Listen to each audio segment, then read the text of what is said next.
Umasipala waseKimberley iSol Plaatje uhlulekile ukuthutha amabhakethi elindle abahlali baseSanta Center kwilokishi yaseGaleshewe bathi sekuphele iiveki ezintathu engathuthwa lamabhakethi. Umasipala uthi iitraka ezithutha lamabhakethi zonakele.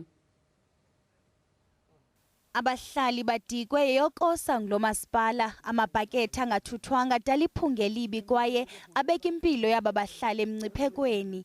Here in Santa Malabak, we have problems with bucket systems. The municipality can't come and collect it.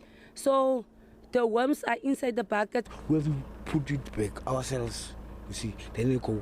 See like, as I'm speaking right now, it's like 2 weeks. These people have never come here.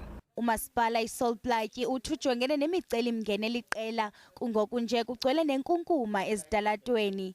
We've got 6 vehicles, of which 2 are in the workshop, and the one that is dedicated for pail removers is the only one operating at the moment.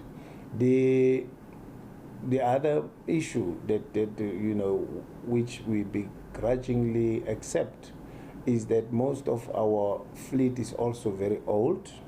Umasipala uthi uzaqinisekisa ukuba lamabhakethi ayathuthwa ibekhe kwalunga ezinye iitraka kodwa okwangoku abahlali baseza kuphila phantsi kwale meko.